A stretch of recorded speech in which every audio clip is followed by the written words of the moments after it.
Hello everyone, my name is Amanda Batista. I'm the Managing Editor of Demand Gen Report. I'm here with Adam Needles, who's the Chief Strategy Officer at LeftBrain DGA. Adam, thanks so much for joining me. Thank you. Adam has a new book coming out called Balancing the Demand Equation. It'll be out September 19th, available on Amazon.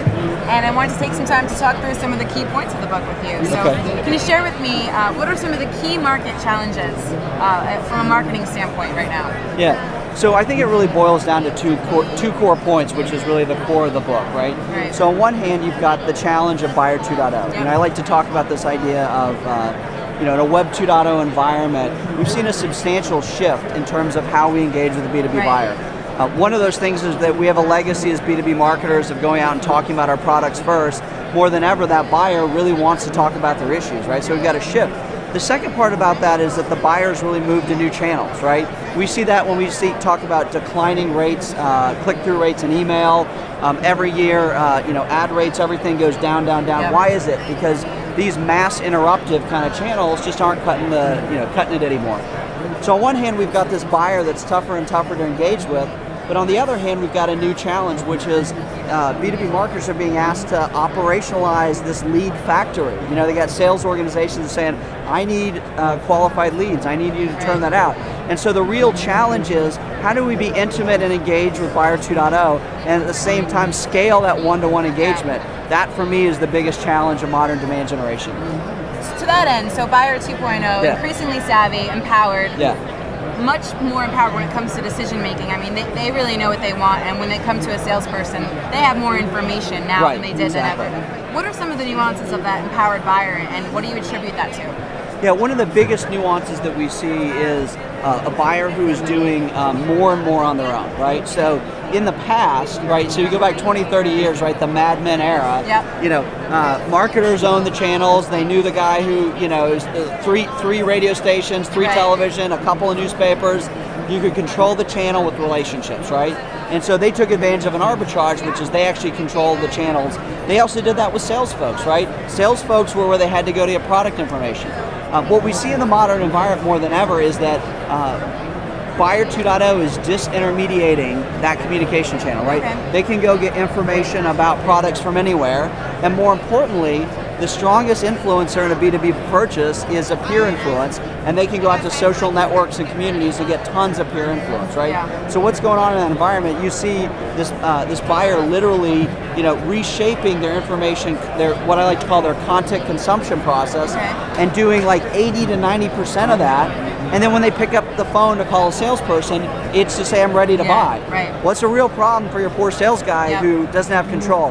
That speaks to a new role for B2B marketing, which is we need to be the upstream engagers, this upstream educators, the upstream qualifiers of those buyers, and that's the sort of emerging role, right, the recasting of B2B marketing, not as just a marketer, not as an awareness generator, but fundamentally as that demand generator.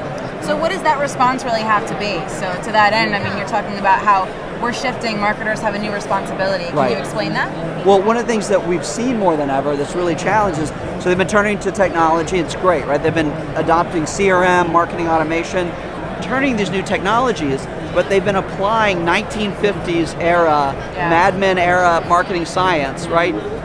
Which, by the way, the Mad Men, they're the coolest, they're the coolest dudes, right? They knew how to order the right martini, they knew all the places to hang out, and they were the worst marketers. They were paternalistic, they were mass marketers, they used taglines, right? They literally treated the buyer in a very paternalistic, looking down on them fashion. And we see that in content, right? Content 20, 30 years ago was taglines, was information that was what the marketer, the seller wanted to deliver. Today, content is strategic. Content is actually, substantive dialogue with the buyer.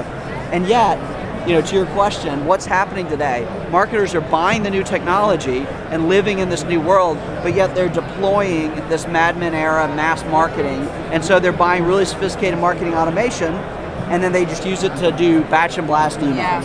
And so they haven't changed their process, their technique, even though they've adopted new technology. And that's problematic because when you put old old processes together with the new technology, you actually get worse results than in the past. So part of your book is a new framework for this challenge. Yes. So can you explain that a little bit? Yeah, so the framework really gets into the two challenges, right? I said, how do you get one-to-one with the buyer, and then how do you scale that, right? So what the framework is all about is how you then get to a point of, getting to that one-to-one level, right? So really being buyer-centric, and at the same time adopting what I call an operations mindset. So the framework is really about bringing the two of those together. It's about how you intertwine. And we get into some nuanced pieces, right? We talk about the importance of content marketing. We talk about the importance of lead management strategy. But one of the critical elements that we capture, which I call the new glue in demand gen, is something I call demand process integration. And what happens is that we strategically think about content, and we may get that we need to have the right information at the right stage for the right buyer, right? So that's a great position, right, for there. And we may get that we need to have smarter lead management and lead qual steps, but we miss all of what it takes to operationalize that. How do you scale mass one-to-one? So demand process integration is this critical art of the actual lead scoring model, the art of developing nurturing logic, operationalizing, and literally re-envisioning your demand gen not as a periodic activity, but as a perpetual program. Okay. And perpetual demand generation is really where we're trying to get B2B marketers to go. All right, excellent. Well, this is some really great insight. Thanks so much, Adam, for taking the time to walk us through it. Appreciate it. Cheers. And thanks everybody for watching.